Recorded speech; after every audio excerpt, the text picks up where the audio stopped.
The Apple iPod Touch is alive and well with its new refresh in 2019. Well, it's alive for now, at least.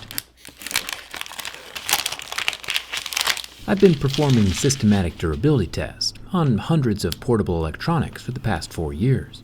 And most of the time, these electronics survive my tests. But some of the time, like with the iPad Pro, they, don't survive. It's time to see what happens with this dainty-feeling, bright pink 2019 iPod Touch. This video is sponsored by ExpressVPN. Let's get started.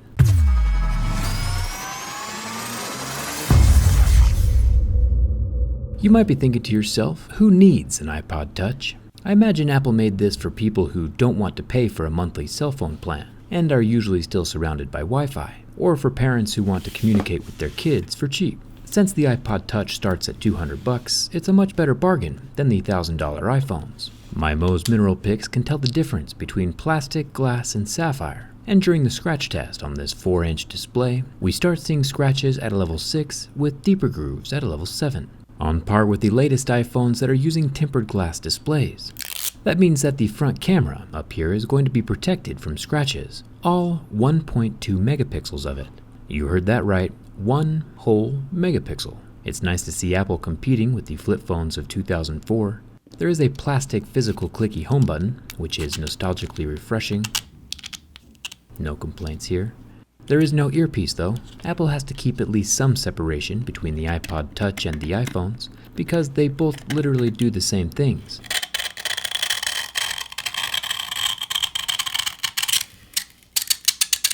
You can add your own microphone and earpiece with the headphone jack,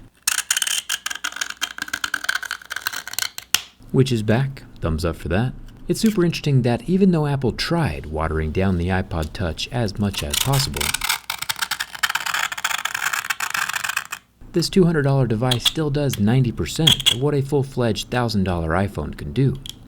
Even the design is all metal, with Wi-Fi phone calling through the headphones, FaceTime, social media messaging, and full-fledged Wi-Fi internet access on the iPod Touch. I could totally see this $200 device being used as a daily driver. The only thing you'd lose out on is the physical phone calls, but those are all robo-spam anyway. The rear camera isn't half bad with its 8-megapixel sensor, protected by a minor metal camera bump. Apple's not advertising sapphire protection this time around, which is refreshing, since their attempt at sapphire is, well, an attempt. I have another cool sapphire video coming out soon, so make sure you're subscribed for that. It looks like this lens has the same scratches at levels 6, 7, and 8, like we've seen on the other iPhones and sapphire version of the Apple Watch. It's the same weird hybrid material that Apple always uses. The pink anodized coloring of the 2019 iPod Touch is pretty brilliant. Pink is actually one of the most calming colors. Some jail cells in Switzerland are even painted pink in order to calm the inmates down. Kinda crazy. There are quite a few flowers that are also pink, including the beautiful roses. One thing you might not know though is that roses, if the flowers aren't picked early, actually have little fruits that grow underneath the flower called hips, rose hips. And the hips are totally edible. Full of vitamin C, they make all kinds of rose-flavored products, including rose hip syrup. I haven't tried rose-flavored syrup before, but now I totally want to. The secret to rose hip syrup is to start up a flame and boil equal weight of rose hips and sugar in water until the right consistency is reached.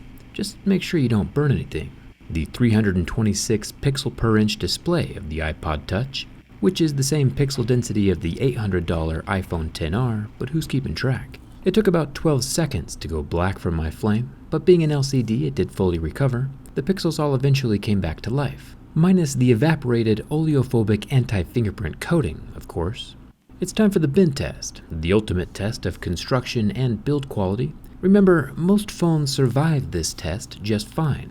I'll start from the back, and with a subtle flex, with no noises or cracks, the first bend of the iPod Touch absolutely destroys the display underneath the glass. There's no external damage, but the internal damage is catastrophic. The screen is broken, and the device is unresponsive. Even the power button is not working anymore. This particular bend wasn't even that drastic compared to what other phones and tablets go through during my tests. I'll bend one more time from the front. Everything is still structurally intact, no cracks on the glass or kinks in the metal frame, but the iPod Touch is still dead. It has a flaw internally that can't handle any abuse. The 2019 iPod Touch fails my durability test. What do you think of the iPod Touch? Would you get one? Let me know down in the comments. We'll have to wait and see if that internal design defect becomes a widespread issue or not. But until then, a case will go a long way towards physically protecting the device. Physically protecting your device is important, but so is protecting yourself online.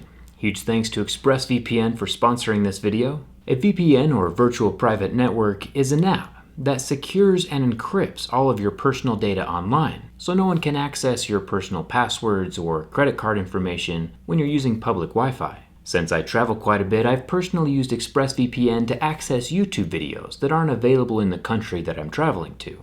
Virtual private networks can change the location of where you're accessing the internet from, and makes it appear like you're in a totally different spot. With ExpressVPN, you can use 3 devices simultaneously, all for less than $7 a month with a 30-day money-back guarantee. To take back your internet privacy today and find out how you can get 3 months for free, click the link in the description, expressvpn.com/jerryrig. They even have 24/7 live customer support, which is hard to find these days. expressvpn.com/jerryrig. Huge thanks to ExpressVPN for sponsoring this video. Hit that subscribe button if you haven't already. Come hang out with me on Instagram and Twitter. And thanks a ton for watching. I'll see you around.